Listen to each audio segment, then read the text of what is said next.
Everyday Life with Guardsmares, Chapter 31, Part 2. And what have you got to say for yourself, Specialist Sparkshower? This elegantly finished room so generously provided for your use by the custodians of the Palace Royal, even though a guard's pony is satisfied with the bedroll in a dungeon oubliette, why is he in this state so miserable? She seemed to slip into her native alien grammar during her tirade with a strange word order, and referring to the room as a he. But it had the intended effect on Specialist Sparkshower. Sergeant, this guard's pony did, during the course of the disagreement with Specialist Glamour carelessly abuse the generously provided furnishings in her fury. Once more the nose shove. Not even the drill sergeants at Shoe Camp could get right up in your snout like that. It took some real skill to get in so close so consistently without winding up in an accidental boop. Which would just ruin the whole intimidation effect, to be honest. Ebonshield must have had some serious practice with this. Maybe she'd been a drill instructor in the Night Guard. Yes, very careless indeed, Specialist Sparkshower. I hope for your sake that nothing has been damaged permanently. She paused for emphasis, narrowing her eyes. And I am given to understand that you believe Specialist Glamour is not sufficiently invested in the subject of this operation? Referring to that earlier comment about Glamour not liking Anonymous, no doubt. Well, if those were the only two lines that they'd heard downstairs, that wasn't too bad, Honor supposed. Those were the most biting accusations, sure, but at least they didn't hear all the profanity. Honor had suspected Glamour of knowing some foul language, but Sparkshower had really surprised her. Country ponies had a strange ability to string otherwise incoherent insults together into something really nasty. And despite her usual cheery demeanor, apparently she was no exception. Sergeant, this guard's pony did make a baseless accusation during the disagreement in an attempt to discredit her fellow guard's pony Specialist Glamour. That would probably be the end of this little inquest of hers. She'd covered everything, and the two former belligerents were now thoroughly chastised. After another few seconds of pause, Honor was proven right, as Sergeant Ebonshield stepped back from the specialists, turning around to face her and bowed. Corporal, is there anything else I may address for you at this time? No, Sergeant. After she answered, Ebonshield raised her head again. I shall therefore return to my post, but if I may make one last statement on parting. Honor nodded, and Ebonshield addressed herself to the junior soldiers. Gentlemers, you seem to be laboring under the assumption that you are in control of your own destinies while on duty. I assure you that this is not the case. While you are on duty, there is only one who controls the question of your fate. She lifted a hoof for emphasis. That one is the great Lord Anonymous, Royal Engineer of Equestria, and this question only he can decide. The door to their quarters was still wide open, but some pony knocked at it anyways. Only I can decide what? 4 sets of eyes went wide.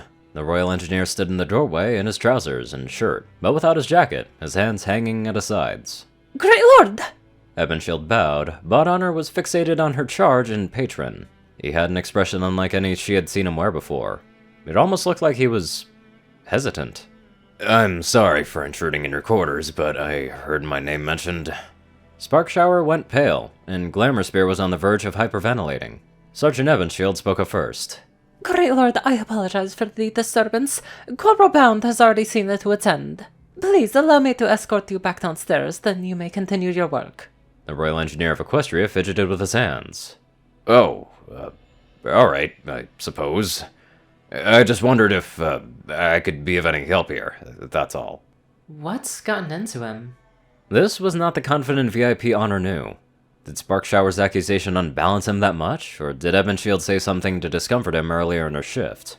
Either way, seeing him like that was a bit of a shock to her. Ebonshield continued. No help is required here, Great Lord. I apologize for the state in which you find these chambers. There was a disagreement, but it has been resolved. What was the disagreement about?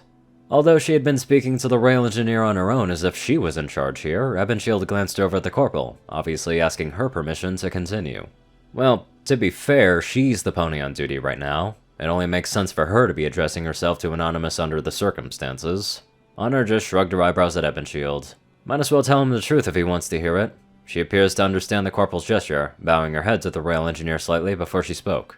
Great Lord, the disagreement between Specialist Glamour and Specialist Sparkshower was over the question of which of your retinue would have the privilege of escorting you to the Grand Galloping Gala next month. Bizarrely, there was some red in his cheeks all of a sudden. He looked tellingly over at Sparkshower and Glamour, who both seemed ready to die of embarrassment, which would damn serve them right. Oh, if that's the problem, am I only allowed to bring one guard to the gala? Now that's an interesting question. Honor didn't know well enough about the guards' rules for attendance at the gala proper, having never been given the main portion of the event any serious thought. This was exactly the kind of situation where a socialite royal guards pony from a minor noble house would have been of great benefit to have as the 4th member of the Quaternion, instead of an alien bat pony. But in this particular case, Glamour having taken initiative with her scam attempt, probably knew all the details. Honor glanced in her direction, lifting an eyebrow and gave her a nod. The unicorn cleared her throat, before speaking, getting a stern glare from Sergeant Evenshield. Strictly speaking, guests aren't allowed to bring any guards into the gala proper. With everyone's attention on her, she picked up a bit. It's considered that all guests are under the protection of their majesties, so any escorts are left at the door and sent to their own little party room. Glamour dipped her head meekly. But since you're bound to be issued 2 tickets, I figured you'd probably just take whoever happened to be on duty in as a guest, rather than a guard. The royal engineer licked his lips. And you both wanted that. They nodded, and Sparkshower piped up. Even Corporal Bound was interested! Honor could have hoof-slapped her forehead right about then. Oh, way to go, Sparkshower. Make a mess on the floor and then show it proudly to the VIP. The room was silent, as the royal engineer looked down at her and around at every pony else. Then he just shrugged. Well, is there any reason I wouldn't be able to get my hands on 2 extra tickets? Glamour eyes went wide and her jaw dropped like she had just been told she won the Equestrian State Lottery. Sure, if you asked for a couple more. I don't think any pony would just say no, I just never considered that you'd do such a thing. Anonymous slipped his hands into his pockets.